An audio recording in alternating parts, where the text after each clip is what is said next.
Things just got incredibly heated on Capitol Hill. In a furious clash over immigration policy, Representative Dan Goldman went head-to-head with DHS Secretary Kristi Noem, accusing the Department of Homeland Security of actively violating federal law.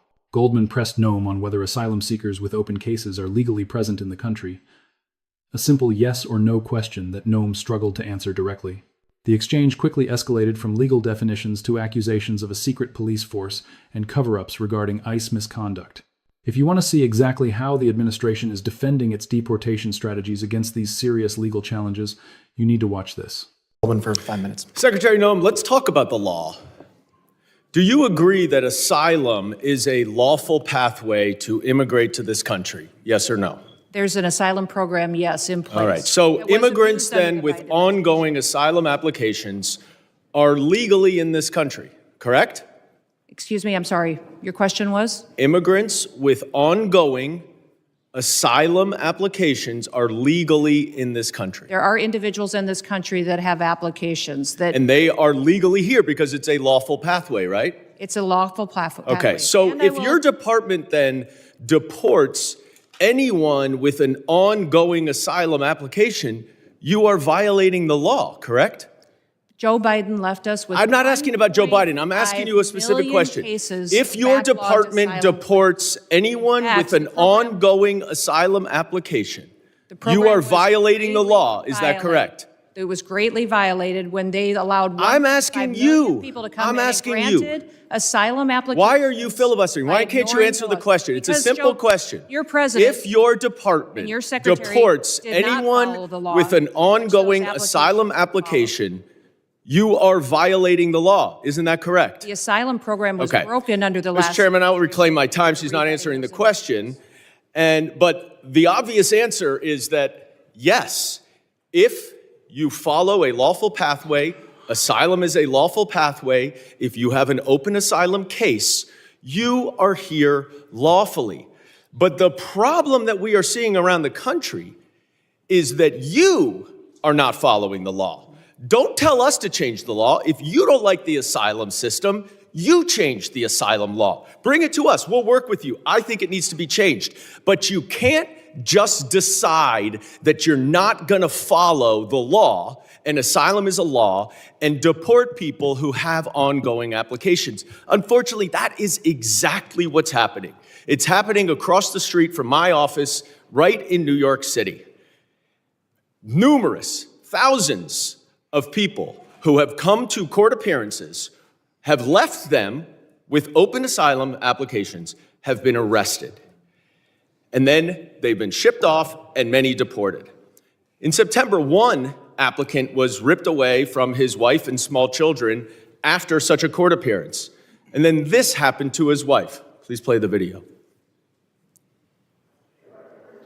No, it's not. It's not this one. All right, it's not this video. Here it is. I'm yours. Come on, man.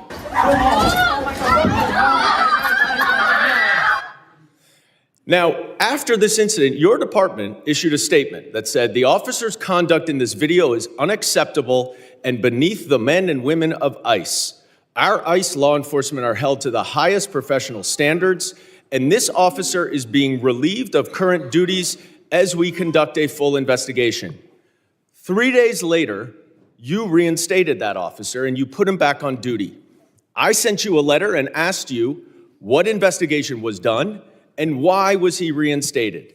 You did not answer that letter. So I'm going to give you an opportunity right here to explain to me that if that officer's conduct was, quote, beneath the men and women of ICE, unquote, why did you reinstate him?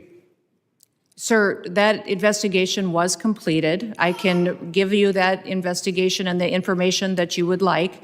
This is I wrote you 2 months ago. Why haven't you given it to me yet? I'm actually surprised that you haven't gotten it. I'm going to ask my staff about that. Well, you shouldn't be surprised because generally speaking, you do not respond to us. Thousands of your letters. Now, the other problem that we are seeing all over the country is that your officers are wearing masks, are dressed in plain clothes, often going around without identification. All of our officers are identified. I'm not asking a question.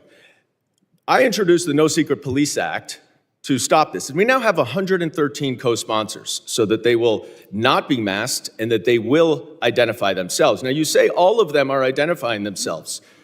That is not the case, because last month in New York City again, the NYPD officers were injured by your masked plainclothes ICE officers after they were called from 911 as residents witnessed your officers pulling individuals out of their vehicles and chasing them down the street.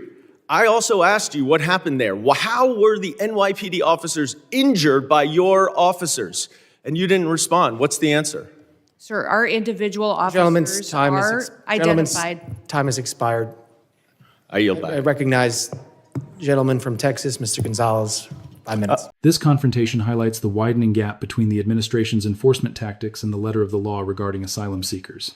While Secretary Noem insists the system is broken, Representative Goldman argues that dissatisfaction with the law doesn't give DHS the right to ignore it. The allegations of masked officers and the reinstatement of fired agents only add fuel to the fire. Who do you think won this exchange?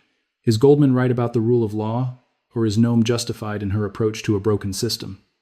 Let me know your thoughts in the comments below. And if you want to stay updated on these critical political battles, please make sure to subscribe to the channel, hit that like button, and share this video with others. Thanks for watching, and I'll see you in the next one.